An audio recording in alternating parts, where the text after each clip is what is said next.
Durag Diaries. Tottenham 1.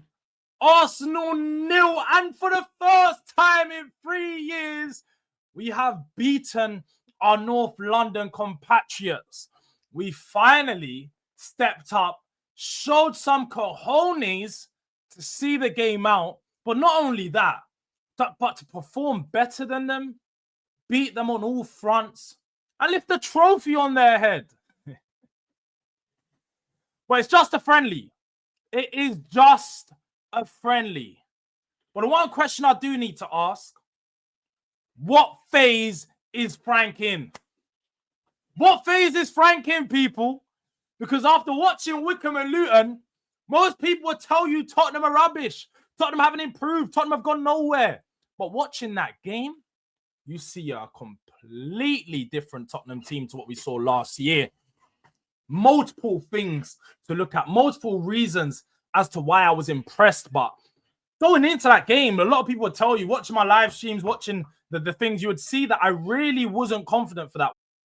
I really wasn't confident. I thought that Arsenal might lead that game. They're probably dominating and they would see out the game with a strong performance, only taken from some of the other games that they played. But more than anything, just the fact that they've improved their team drastically. 6 first-team signings as opposed to our 1. And they didn't look any different. Arsenal looked no different. The exact same patterns of play. Had people in my stream coming and saying DG, and the other Arsenal fans are crashing out because all I was watching from Arsenal was get the ball to Saka. Saka works it to White. White plays it into the middle. And then somebody else switches it, whether that's Odegaard or Norgard, switches it out, puts it into Declan Rice, plays it to Martinelli. Martinelli plays it back to Rice.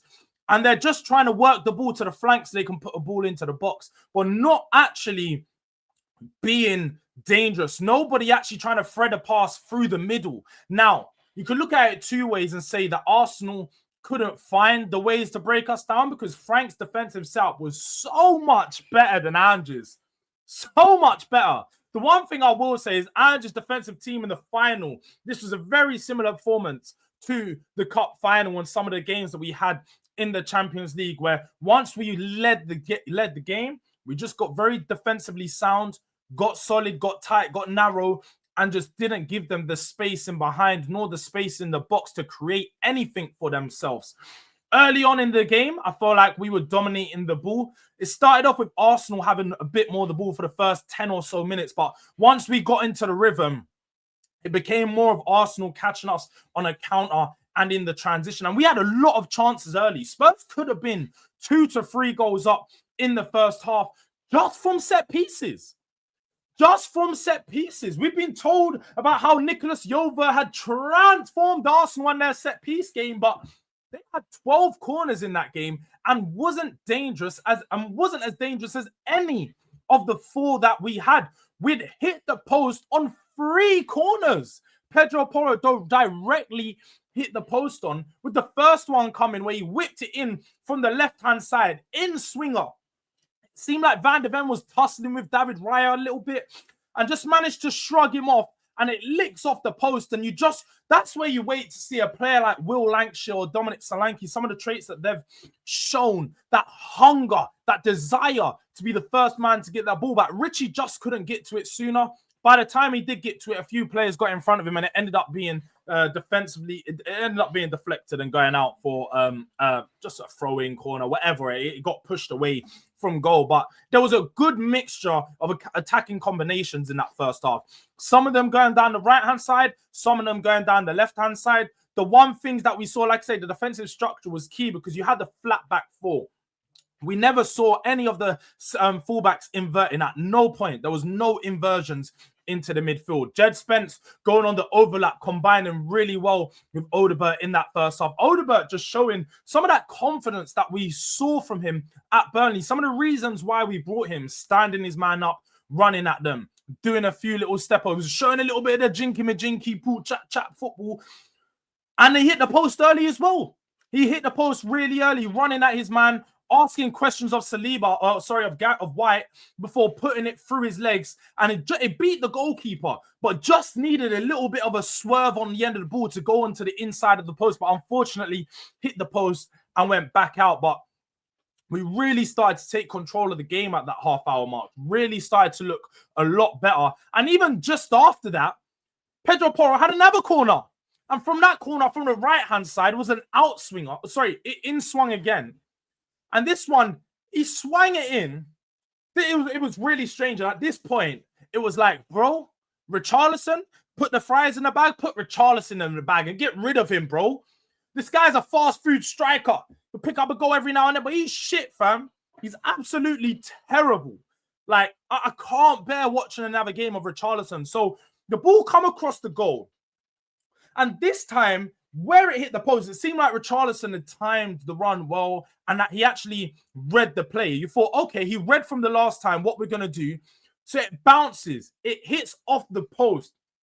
For one, he should have been at the ball before it hit off the post because he was literally standing 2 yards away from that post. But as he's gone for it, he's gone to header it, and it misses and hits his shoulder, fam. And I was also, I couldn't believe what I was seeing. How did he miss that chance? Prue your way away from Spurs, bruv. You're a pigeon. Fly elsewhere. Find yourself a new home. Just not at White Hart Lane because he's not the striker. He's not the striker that I need to see going forward into this team this season. Now, at that point in the game, at 0-0, I felt like we were pushing a lot more. Arsenal, they were building up a little bit more possession and started to, I wouldn't say take control, but fight back, I would say, after the cooling break. This was the ending of that first half. And they were doing the same thing, just working it down the right-hand side, trying to find Saka to get that space for Ben White on the overlap. But we just kept shining it out. Romero with an absolute moment. There was a moment where he showed he really is a Rolls Royce, where he's got the ball in the box. He stops an attack. And then you just see Kai Havertz coming across, sliding. He goes to slide across. Romero just ball rolls it through his leg, oozing sauce, as expression would say. But Rolls Royce Rolly Romero just rolled it through his legs and just carried on gliding out, strolling out the back. The composure shown from him. It was just like, yo, this is the Romero that I've been waiting to see for a while. Maybe under Frankie. It's just feeling a little bit different. Him and Van de Ven pretty much batted away everything that came into that back line. And they were just class. They were class. But one thing that I don't even know how I'm 7 minutes into the video and I haven't mentioned this. The goal. The goal. What a absolute peach of a finish from Pape Sarr. I have to say, for that game, Pape Sarr was definitely man of the match. He did win the official man of the match, but he was man of the match just from how good he done. He was winning the ball back.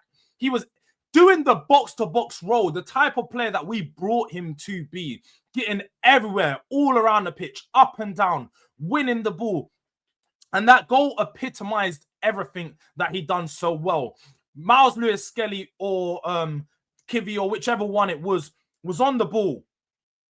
You saw David Raya press out of his goal quite high, played a short pass into Lewis-Skelly, who then had 4 Tottenham bodies pretty much in front of him, and Sarr closed down, won the ball.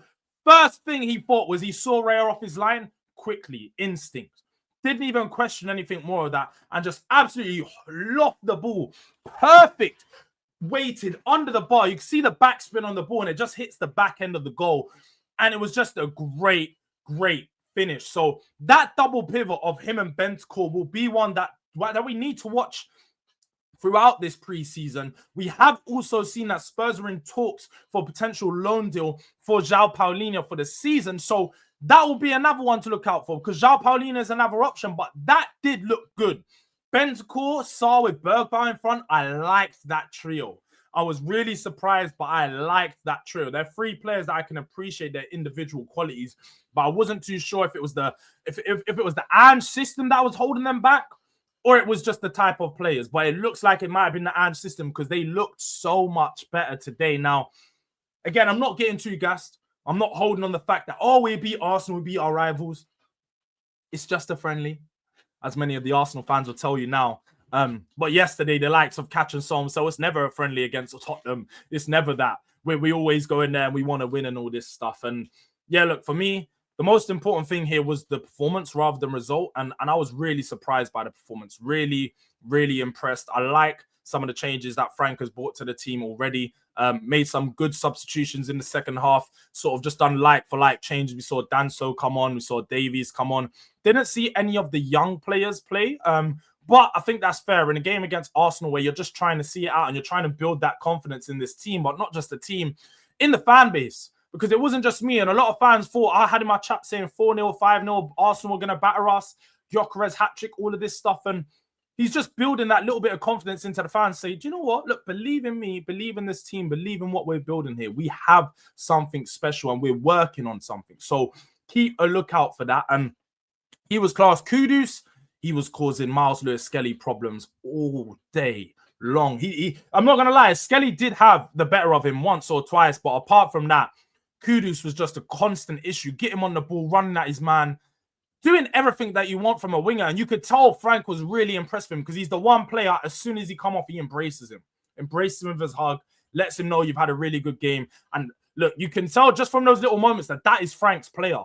That is Frank's player. That's the player that he wanted. And yeah, look, in the second half, Arsenal grew into the game a bit more, took control of the possession, but we just seemed so defensively astute that we never worried about them breaking down our back line. We never worried about them causing us an actual problem.